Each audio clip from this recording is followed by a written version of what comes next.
Donc là, on va dire quoi? L'effort physique augmente le volume de dioxygène consommé.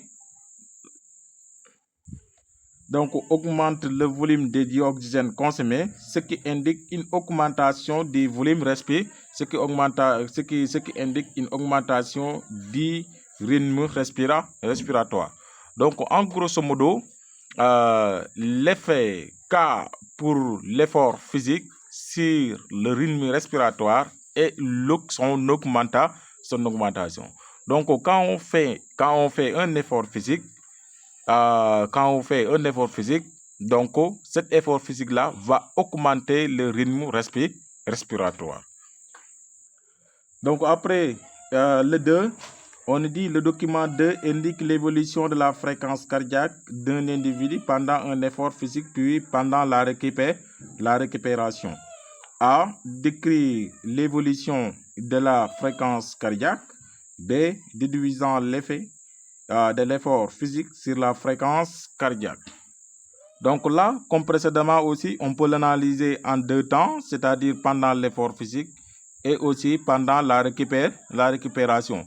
Donc pendant l'effort physique ici, on voit que la fréquence cardiaque augmente progressivement aussi jusqu'à atteindre son maximum qui est égal à 175 battements par minute. Et c'est-à-dire ça, pendant l'effort, c'est de 0 à 8 minutes. C'est bon aussi de signaler les différentes données qu'on a. Et aussi, pendant la récupération de 0 à 10 minutes, la fréquence cardiaque aussi diminue progressivement pour revenir à sa valeur initiale qui est 75 battements par minute. Donc, c'est ça qu'on va y dire.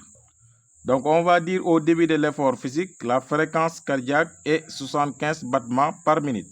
Pendant l'effort physique, c'est-à-dire de 0 à 8 minutes, la fréquence cardiaque augmente progressivement et atteint un pic, c'est-à-dire atteint son maximum. Le pic, ça veut dire le maximum ici.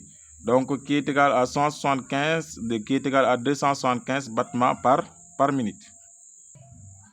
Donc là, c'est 175, c'est pas 275. Là, c'est 175. Au niveau du figure, là, c'est 160.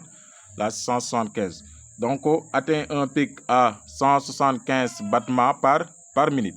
Et aussi, pendant la phase de récupération, c'est-à-dire, donc pendant la phase de récupération ici, ce n'est pas 0 à 10, mais c'est de 8 à 10. Donc, vous voyez, c'est de 8 à 10. Donc, pendant la phase de récupération de 8 à 10 minutes, la fréquence cardiaque diminue progressivement. Vous voyez, donc ça diminue progressivement pour atteindre sa valeur initiale. Et après, au niveau, ici, on nous demande quoi? Déduisant l'effet de l'effort physique sur la fréquence cardiaque. Donc, là, c'est la même chose. Donc, l'effort physique a pour effet l'augmentation de la fréquence cardiaque. Parce que pourquoi? Parce que quand on fait que pendant l'effort physique, la fréquence cardiaque augmente. Donc, l'effort physique sur l'effort physique augmente la fréquence cardiaque. Ok, après le 3, on a dit le document 3 indique l'évolution de la température du corps avant et pendant l'effort physique, puis à la récupération. Donc, et après, on dit à partir du document 3, indique l'effet de l'effort physique sur la température corporelle. Donc, ici, on ne demande pas de décrire l'évolution, mais là, on nous demande juste de donner ou d'indiquer l'effet de l'effort physique sur la température corporelle, c'est-à-dire sur la température du corps. Donc là, il nous a mis le graphique sous forme de 2 temps, sous forme de 3 temps, je m'excuse. Donc, pendant le repos, pendant l'effort physique et aussi pendant la récupération. On voit que pendant le repos, la température corporelle est constante et environ égale à 37 degrés Celsius. Et aussi pendant l'effort physique, elle augmente, vous voyez, elle augmente progressivement pour atteindre à une valeur d'environ 38 ans, comme ça, ces genres-là. Et après, pendant la récupération, elle a tendance à diminuer. Donc, quel est l'effet de l'effort physique sur la température corporelle? Donc, l'effort physique augmente la température corporelle. Hein? C'est ça seulement qu'on peut y dire. Donc là, ici, en grosso modo, l'effort physique augmente la température corporelle. Maintenant, pour la dernière question de l'exercice numéro 2, on a dit quoi ici?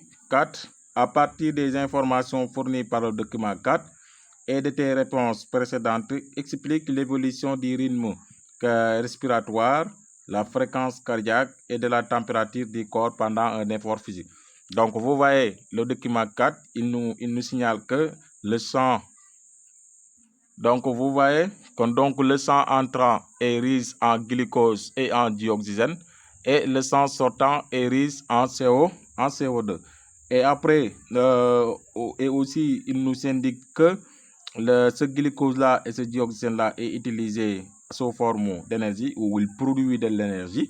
Maintenant, cette énergie, une partie est perdue sous forme de chaleur et une autre partie est utilisée par les muscles pour leur bon fonctionnement.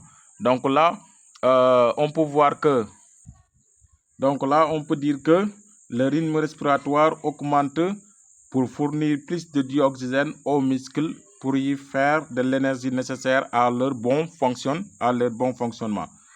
Et pour concernant l'évolution de la fréquence cardiaque, donc on peut dire la fréquence cardiaque augmente pour pomper plus de sang vers les muscles où ces dernières apportent du glucose et du dioxygène. Pour la température, on peut dire la température corporelle augmente à cause de la production de chaleur par les muscles pendant l'effort.